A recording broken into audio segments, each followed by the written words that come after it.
Did you see your brother?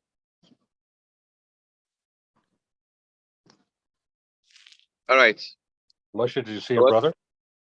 Yes, of course. Baruch Hashem. I stayed at his house. Oh. Okay, so let's just do something very brief. It's a little late already.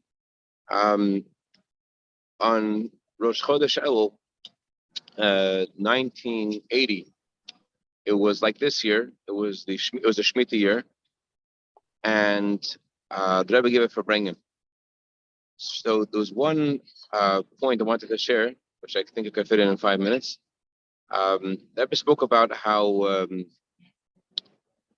every year the Rebbeim speak about Chodesh Elul and repeat it again and again, how the unique quality of this upcoming month. And the question is, why repeat it again and again? And it seems like it's such a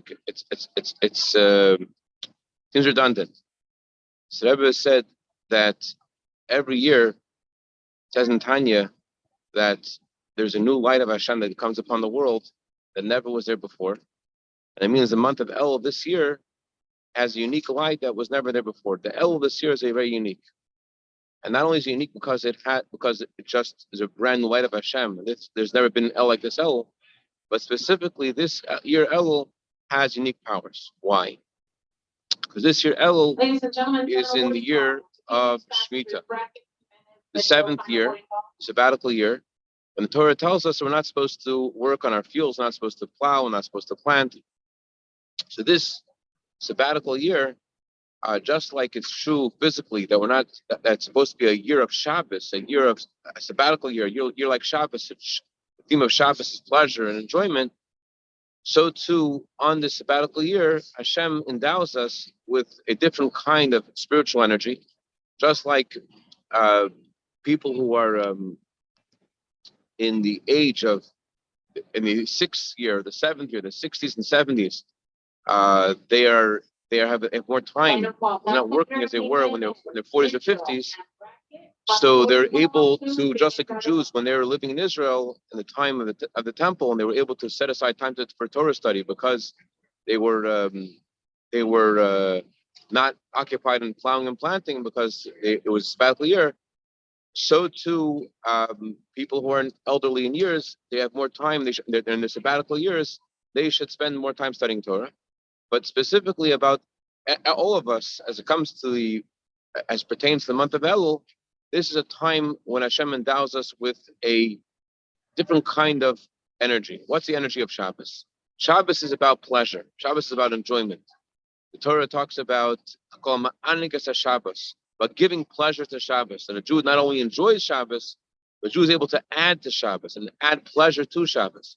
So if this year, the month of Elul, is in a sabbatical year, that means that all of the service of Hashem in the month of Elul, we have a unique power to do this in a way of pleasure and enjoyment.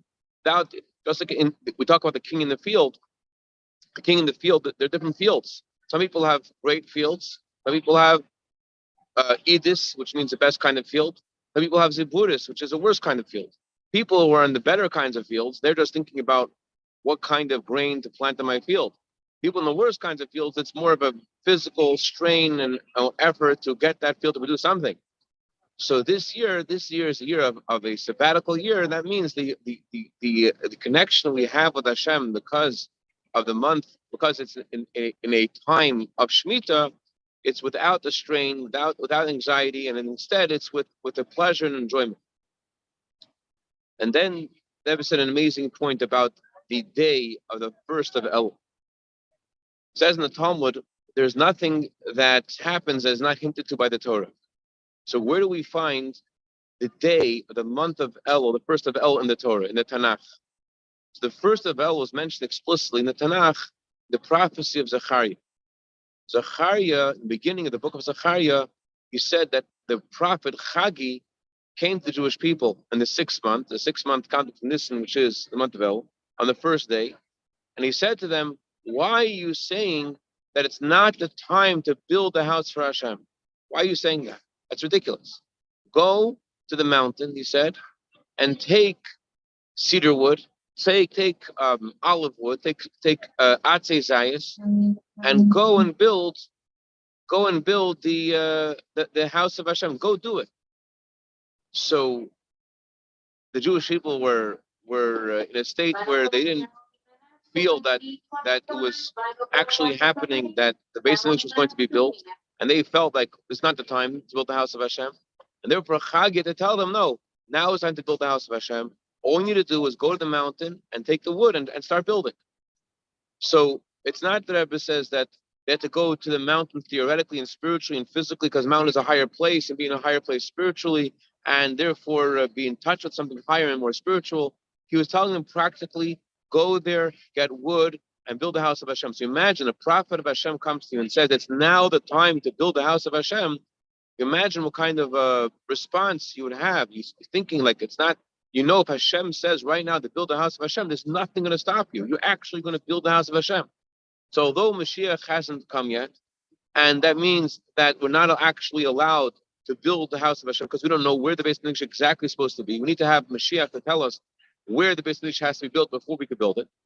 But nevertheless, we have to listen to what the prophet Chagi is telling us about the first day of Elul, and that is that we shouldn't think that the coming of Mashiach is something that we just talk about in our prayers, and it's something that we're supposed to wait for. But we have to actually go to the mountain and take olive trees and cut them down and build the house of Hashem. What does that mean? That means we actually have to leave our exile mentality, leave the things inside of us which are not the way they're meant to be, and actually go up the mountain of Hashem. And actually, I was listening to another talk of the Rebbe yesterday. Rebbe spoke about how Mashiach is going to take us out of exile. And that begins by all of us taking ourselves out of goyishkeit, take ourselves out of all things which aren't meant to be the way, be all things which leave much to be desired.